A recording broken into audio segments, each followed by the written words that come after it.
Estamos aqui com Nonato Guedes, um dos grandes nomes do jornalismo político na Paraíba.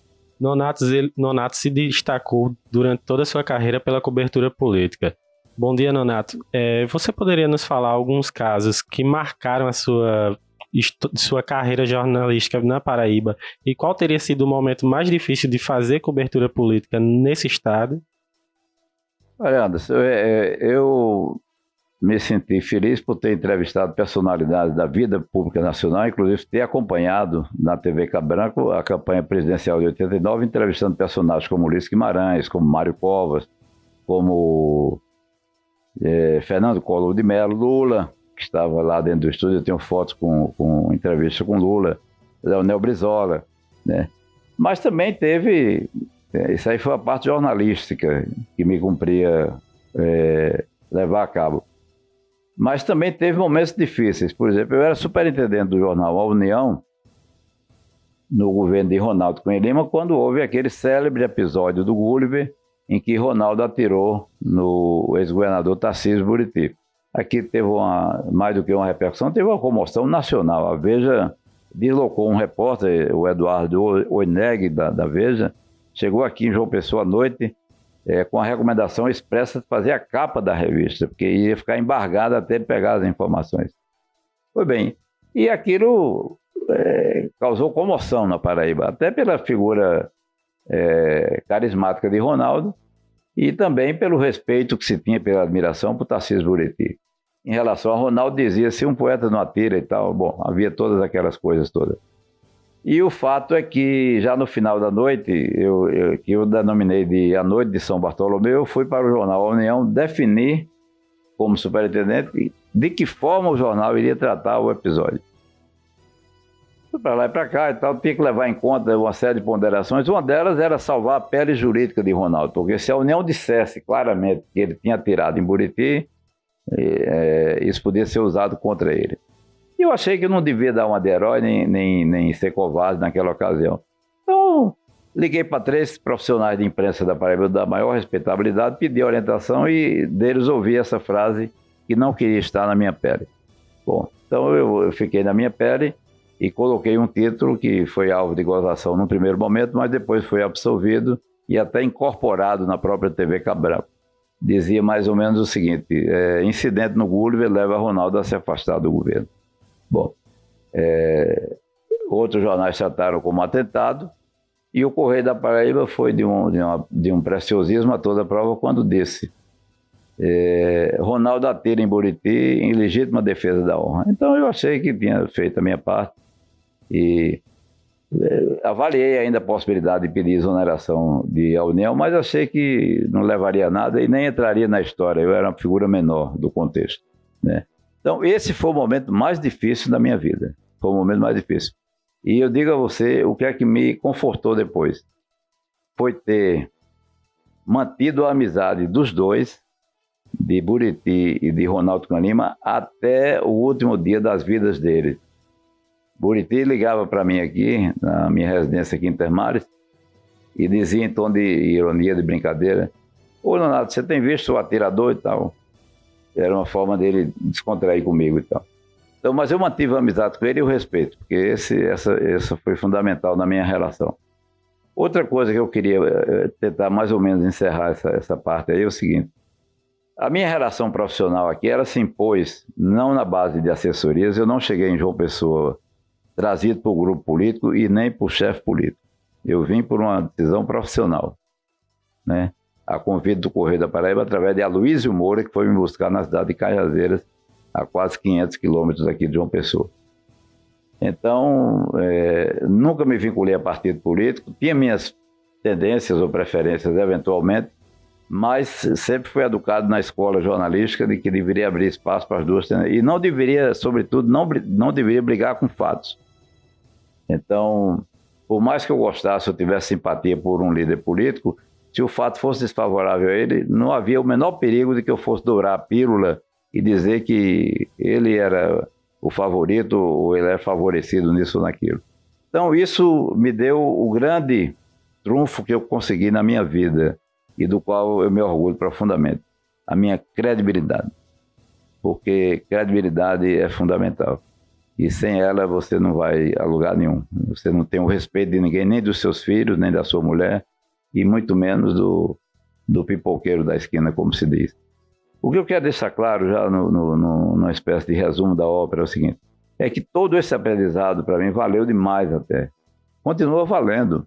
Eu estou agora na web, estou com meu irmão Lenilson, porque houve o assassinato do jornal O Norte, e o Norte foi assassinado. Né? O Norte foi assassinado. Fechou depois o Jornal da Paraíba, que hoje está restrito a 3 ou 4 espaços online, e era inevitável que viesse, como veio o offset, como veio... Ora, eu fui apresentado primeiro a máquina de escrever, de datilografia. Depois passei a usar como correspondente do Estadão o Telex. Depois fui apresentado ao fax. E depois ao computador. Como é que você não iria admitir que a internet hoje, né, você faça matéria daqui de casa e com 5 minutos eu vou ler no blog Os Guedes, por exemplo, onde eu trabalho junto com meu irmão Lenilson. Então, é isso que eu queria dizer. Eu acho que essa história de o jornalismo morreu... Bom, eu acho que houve um problema no jornalismo impresso. Mas eu tenho livros aqui em casa que mostram claramente que em alguns países foi feita uma simbiose entre o impresso e o online. Isso acontece com o próprio New York Times. Você vai para Nova York, tem lá assinantes online e tem assinante impresso. Por quê? Porque tem gente que gosta de pegar o impresso, de guardar em casa para ler mais tarde, etc. Né? Então, essa história, a televisão matou o rádio matou não sei o que, não, nada disso. Eu acho que o que há são reciclagens, são períodos, e cada um deles com seu aprendizado, e a certeza que eu tenho absoluta. Aliás, eu tenho 2 certezas. A informação nunca morrerá, porque ela parte do princípio da interrogação. Por quê? O porquê é fundamental para você explicar o mundo e entender mais ou menos o mundo. Então, o porquê, para mim, é a melhor pergunta daquele líder: o quê, quem, quando, quem, sempre, onde, porquê e tal. Bom, é o porquê. E depois, porque sempre haverá um jornalista para dizer as verdades que a opinião pública precisa saber. Então, eu sou uma pessoa muito otimista e muito feliz com a minha contribuição nesse período, até porque fui precoce. Eu comecei a trabalhar com 11 anos de idade. Então, foi um longo aprendizado, tenho 61 anos de idade e continuo no batente. Eu espero morrer a vida inteira, aliás, espero permanecer a vida inteira, enquanto for vivo, como repórter. Eu sempre disse, eu não nasci colunista, não nasci superintendente, não nasci apresentador de televisão, não nasci âncora, não nasci entrevistador, nasci repórter. O que interessa para mim é a reportagem. Ela, para mim, é o segredo da alma jornalística. Nonato, voltando um pouco acerca da política na Paraíba, que você falou inicialmente, você citou 2 nomes muito importantes e muito emblemáticos para um período que a Paraíba viveu, que foram Ronaldo Cunha Lima e Tarcísio Buriti. A Paraíba viu primeiro o surgimento de Ronaldo Cunha Lima ainda em Campina Grande, como um grande parlador, com seus belos discursos que realmente conquistaram a cidade, e de lá ele surge como um prefeito. Como é que a Paraíba viu e principalmente como a imprensa conseguiu sentir esse surgimento de Ronaldo Cunha Lima? Ronaldo foi saudado como o produto da renovação, que é sempre bem-vinda em todos os aspectos de vista. Não só ele, como os adversários dele na época em Campina Grande, os Rego, né, a família de Vital do Rego. Isso foi saudado. Ronaldo fez a trajetória dele, tentou ser candidato, abriu mão duas ou 3 vezes, se eu não me engano, para a candidatura ao governo do Estado, até que terminou se impondo dentro do PMDB e depois rompendo com o PMDB e aí fazendo pousada lá no Ninho Tucano, no PSDB. O Ronaldo era uma figura carismática, uma pessoa extremamente emotiva e muito sensível. E deixou herança política através de Cássio. E, por sua vez, também através de Pedro, que é o neto de Ronaldo. Tarcísio Buriti, ele não deixou herdeiros políticos. Não, até porque Buriti, o estilo dele era de muito personalismo. Era uma figura muito centrada nele. E entrou na política como uma espécie de neófito, né? A própria Veja ironizou quando o Buriti foi indicado, né? O Abiá, que foi ministro da Justiça, numa vinda à Paraíba, eu fiz uma pergunta a ele, como é que ele achava o estilo político de Buriti, como é que ele definia. Ele disse, ele tem um estilo político não convencional. Eu disse, o que vem a ser isso? Ele disse, não, entenda como você quiser. Então, quer dizer, na minha opinião, ele quer dizer que Buriti não era do ramo. Por quê? Porque a formação de Buriti era a formação intelectual. Buriti era jurista e era intelectual.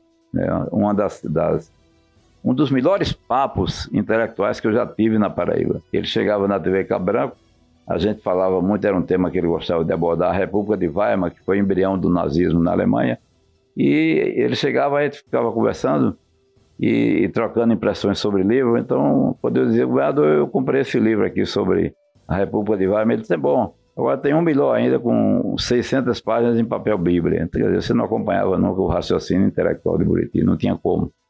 Então, essas figuras todas marcaram, de uma forma ou de outra. João Agripino, eu conheci João Agripino já no final da carreira política dele, mas consegui manter uma amizade muito forte com ele. José Maranhão, eu apresentei o programa Palavra do Governador com José Maranhão durante 7 anos, né?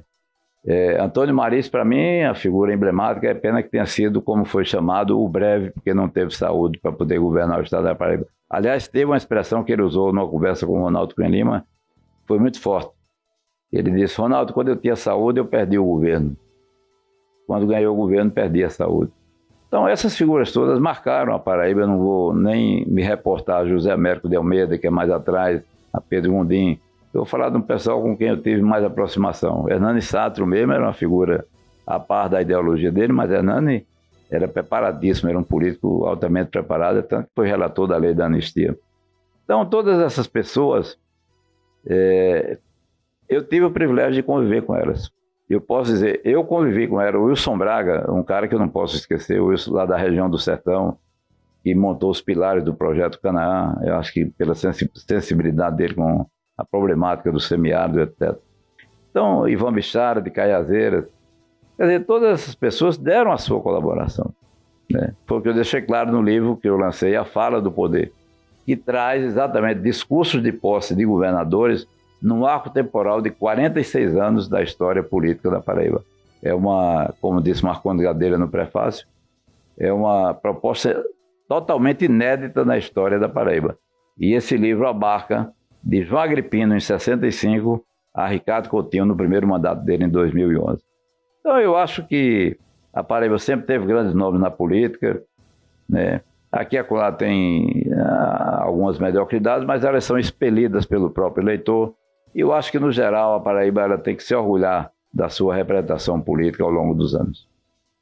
Nonato, para finalizar essa nossa conversa sobre política, pode-se dizer que a Paraíba realmente é um estado que respira política, desde a discussão acerca de governadores biônicos, passando pelos grandes nomes que surgiram após a redemocratização e até a história recente dos últimos 10 anos. A Paraíba é um estado que realmente respira política? Com certeza. Eu tive uma discussão, inclusive, com colegas meus da imprensa do Sul, que vieram fazer uma cobertura aqui, gente da Veja, do Estadão, a gente conversando lá no antigo Hotel Tropicana.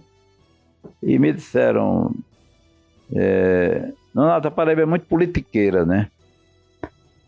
E, bom, é a impressão que passa, né, à primeira vista e tal, porque o pessoal respira política aqui 24 horas por dia. Você sai de uma eleição e já mergulha na outra. Você já quer saber quem vai ser o candidato a isso ou aquilo e tal.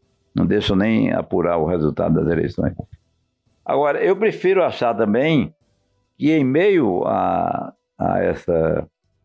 esse estilo politiqueiro que se atribui à Paraíba, existe a politização. A Paraíba só avançou de lá para cá porque houve a incorporação de segmentos da sociedade e esses segmentos foram motivados por um combustível muito forte, a cidadania, que foi o tema que Antônio Maris pregou e defendia, além da cidadania, o governo da solidariedade. Então eu acho que a Paraíba, desde Priscas Eras, ela sempre foi política, não vai deixar de ser, e que seja até politiqueira, não interessa, mas ela respira política 24 horas por dia.